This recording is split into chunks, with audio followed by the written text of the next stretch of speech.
खास जानकारी देने वाले हैं और वीडियो के आखिर में इसके वैज्ञानिक फायदे भी बताएंगे। जनेऊ, जिसे संस्कृत में यज्ञोपवीत कहा जाता है, दिखने में तो ये साधारण सा 3 धागों वाला सूत से बना धागा होता है, लेकिन हिंदू धर्म में इसको 16 संस्कारों में से एक संस्कार माना जाता है, जिसे उपनयन संस्कार कहा जाता है। आपको बता दें कि जनेऊ में 3 सूत्र त्रिमूर्ति ब्रह्मा, विष्णु और महेश के प्रतीक, देवचरण, पितृशरण और ऋषिशरण के प्रतीक, सत्व, रज और तम के प्रतीक होते हैं और इसे व्यक्ति बाएं कंधे से ऊपर और दाईं भुजा के नीचे पहनता है।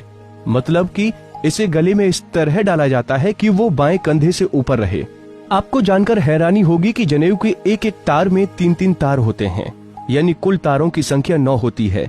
इनमें 1 मुख, 2 नासिक और 2 आंख, 2 कान, मल और मूत्र के 2 मिलाकर कुल 9 होते हैं। इनका मतलब है हम मुख से अच्छा बोलें और खाएं, आंखों से अच्छा देखें और कानों से अच्छा सुने।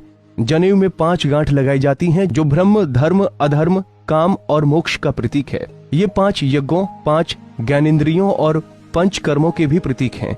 तो वहीं जनेऊ की लंबाई 96 अंगुल होती है, क्योंकि जनेऊ धारण करने वाले को 64 कलाओं और 32 विद्याओं को सीखने का प्रयास करना चाहिए।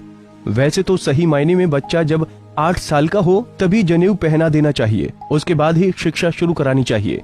लेकिन आज के समय में ऐसा नहीं होता है, इसलिए शादी के पहले जनेऊ पहनाया जाता है। तो चलिए अब आपको बताते हैं जनेऊ धारण करने के बाद के नियम। सबसे पहले तो मलमूत्र विसर्जन के दौरान जनेऊ को दाहिने कान पर चढ़ा लेना चाहिए और हाथ स्वच्छ करके ही उतारना चाहिए। इसका मूल भाव ये है कि जनेऊ कमर से ऊंचा हो जाए और अपवित्र न हो, और अगर जनेऊ का कोई तार टूट जाए या 6 माह से अधिक समय हो जाए तो बदल देना चाहिए। खंडित प्रतिमा शरीर पर नहीं रखते। धागे कच्चे और गंदे होने लगे तो पहले ही बदल देना उचित है। तो वहीं घर में जन्म मरण के सूतक के बाद इसे बदल देने की परंपरा है। जिनके गोद में छोटे बच्चे नहीं हैं, वो महिलाएं भी जनेऊ संभाल सकती हैं, लेकिन उन्हें हर मासिक धर्म के बाद इसे बदल देना पड़ेगा। इसके अलावा बता दें कि जनेऊ को शरीर से बाहर नहीं निकाला जाता। साफ करने के लिए भी इसे कंठ में पहने रहकर ही घुमाकर धो लेते हैं। भूल से उतर जाए तो प्रायश्चित की एक माला जप करने या बदल देने का नियम है। अब ये तो आप समझ ही गए होंगे धार्मिक दृष्टि से जनेऊ कितना फायदेमंद है, लेकिन हम आपको इसके सेहत से जुड़े फायदे भी बताने वाले हैं। जो लोग जनेऊ पहनते हैं और इससे जुड़े नियमों का पालन करते हैं, वो मलमूत्र त्याग करते वक्त अपना मुंह बंद रखते हैं।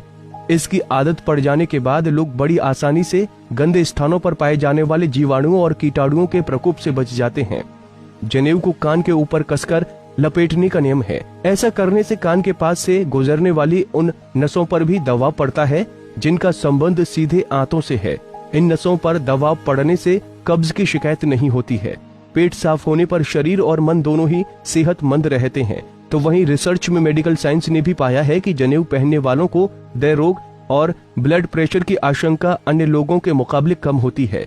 जनेऊ शरीर में खून के प्रवाह को भी कंट्रोल करने में मददगार होता है।